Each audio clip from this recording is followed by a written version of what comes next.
because this is a game that will feature, Dave, a ton of... This is being pushed by the federal government. This was funded by the government. Text Toolkit to 67742. Toolkit to 67742 to get your voter information. Well, unfortunately, that's all the time we have for today. I'm David Salkeld, thanking you for being with us.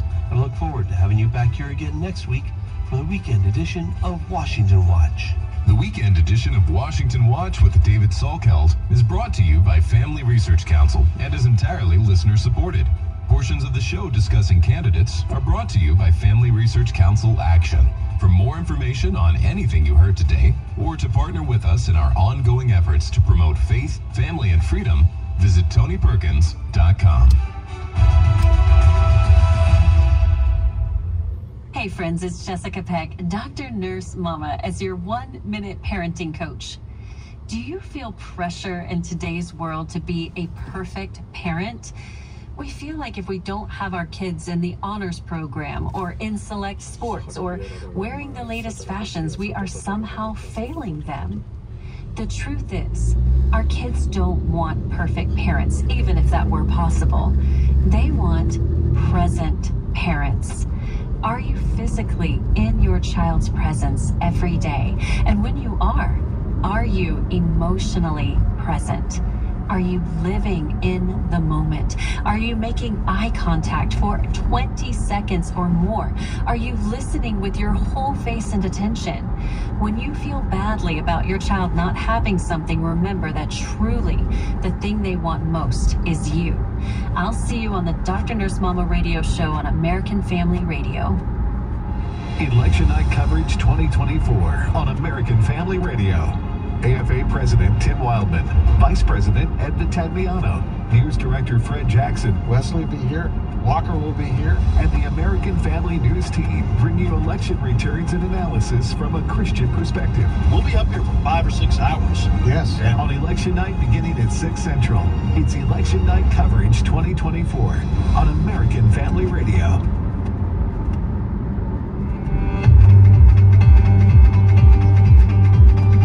To the Middle East Report, your connection to truthful reporting on Israel and the Middle East. I'm John Riley. Each week, we try to connect you to the people, places, and geography of what you read about in the Word of God, and of course, talk about some of the current events that are happening in the land of Israel. And today, we have an incredibly special guest with us, somebody actually from Prime Minister's office, Prime Minister Netanyahu in Israel. He happens to be traveling in this country, and I'm proud to say is becoming a very good friend, which is nice. Hanania Naftali is with us today here on the Middle East Report. Hanania, you are with Prime Minister Netanyahu. You are a social influencer. You are a strong advocate for Israel. You speak all over the world. You are on social media. You've got millions and millions of followers. We're going to tell people how to connect with you, but tell us what you do for the Prime Minister. Well, first of all, it's wonderful to be here and speak with you while we're in Orlando. Weather is good, and I have to say, one thing that I love doing is telling the truth.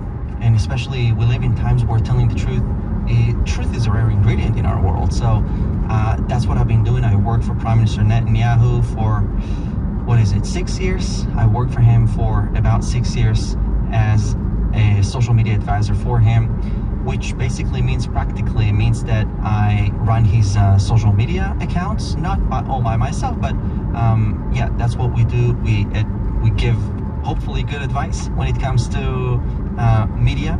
I think that nowadays media is so important. There's an ongoing battle in the media. You know, people they're lying about what's going on in Israel. They're lying about what's going on in America, and it's very concerning. So it's an honor for me to be working for the Prime Minister. I started when I was 22, and yes, so it's a big blessing to start doing this at a very young age. And as you mentioned, I also have my own social media operation going on. Yeah, it started with just one video. Today we're over 3 million followers telling the truth. I see a growing trend, especially here in the United States, of people that are tired of being lied to, tired of being given stories with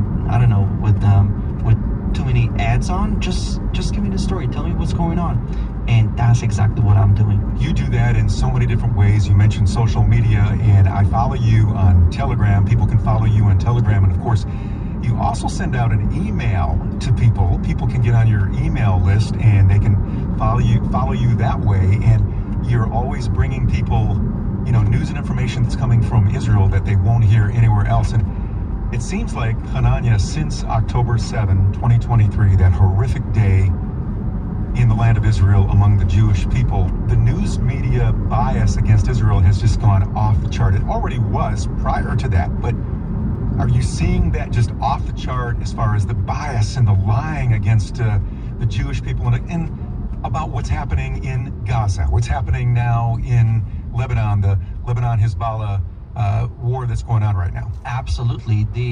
Nowadays, if you consume mainstream media, they don't report what's going on the ground. They're biased. They have a political agenda. We live in a world where mainstream media does not care about reporting the truth, the facts, but rather a political idea. And it's all good, but at least be clear about it. And nowadays we cannot trust what mainstream media is reporting, because you see what's going on in Israel. Israel, to remind everybody, Israel came under attack. We didn't start this war on October 6th. We had ceasefire on October 6th. There was, I don't want to say in full peace, but it was calm. And until Hamas terrorists decided to wage war against the Jewish people, carry out the largest genocide on the Jews since the Holocaust, and that is something that no country would have tolerated. Israel, the moment it came under attack, it started defending its people, because we saw that Hamas terrorists, they ran straight into civilian homes. I just want to ask people, just imagine, what if terrorists were to invade your neighborhood? What would you do?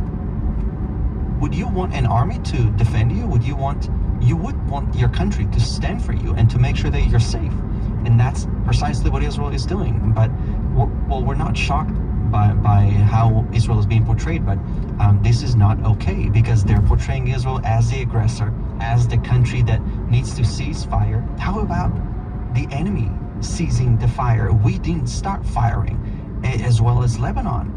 Hezbollah, the terror group in Lebanon, they're the ones that started firing rockets at Israel. So we have got nothing to apologize for.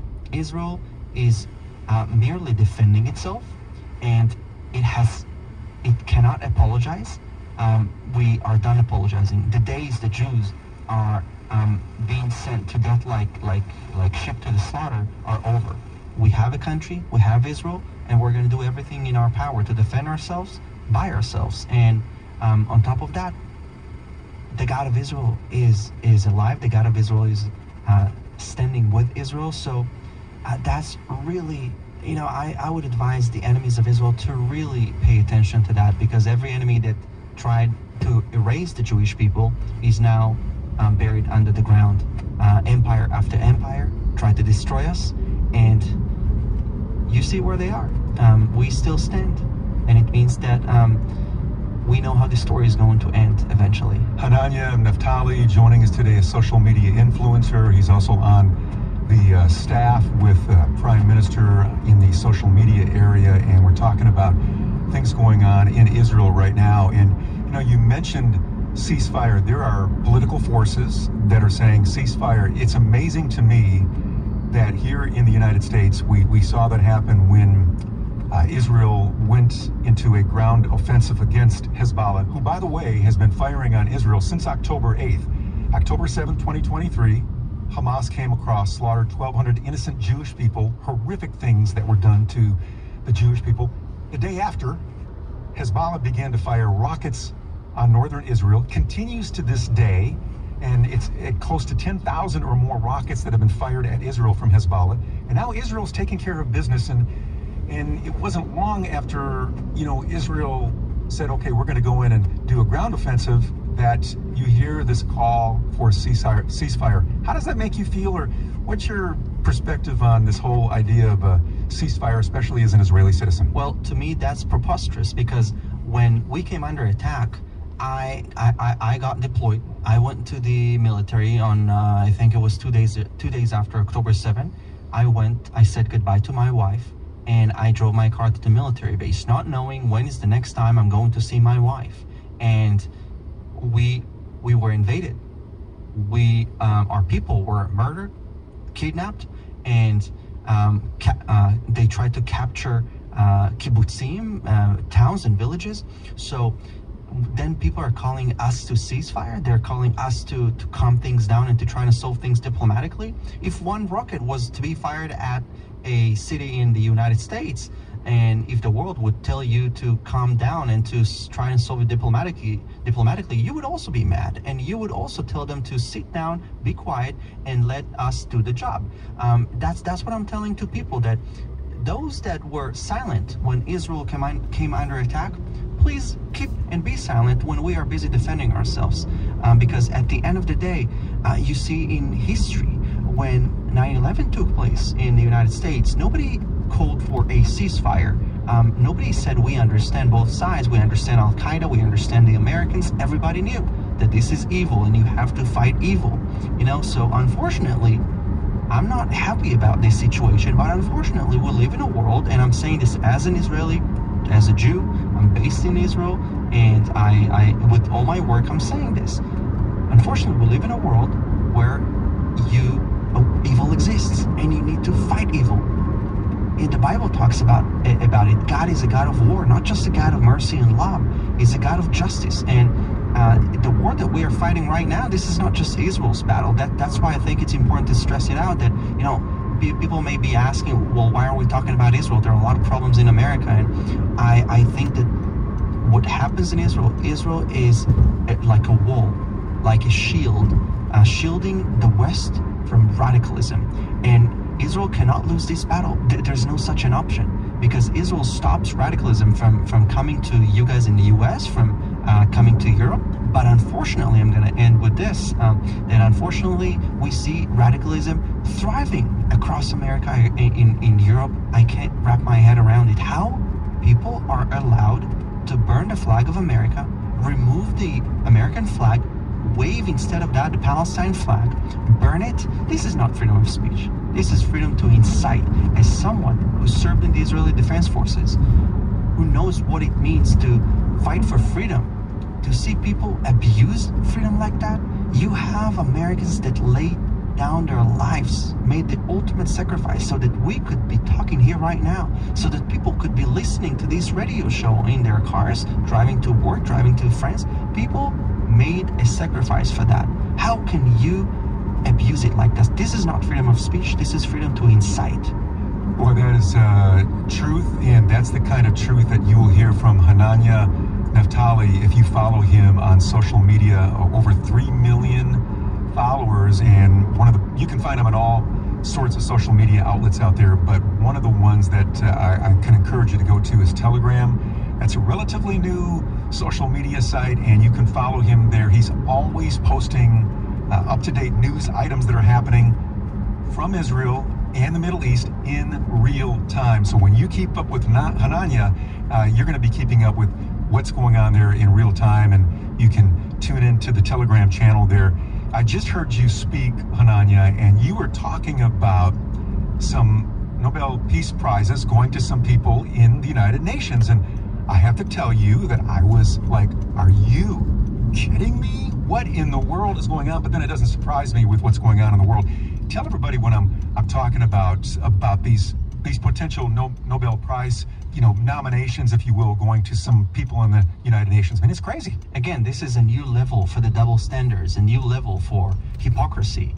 Basically, what is happening these days is that the UNRWA, which is the UN organization tasked to take care of the Palestinian refugees. By the way, there's an entire organization that is meant to do that for global refugees in the UN, but there's only one specific organization meant for Palestinian refugees. But to make things less confusing, those two, the UNRWA and the UN chief, were nominated for the Nobel Peace Prize. And mind you, we're talking about a year where it was revealed, there is evidence, and even the UN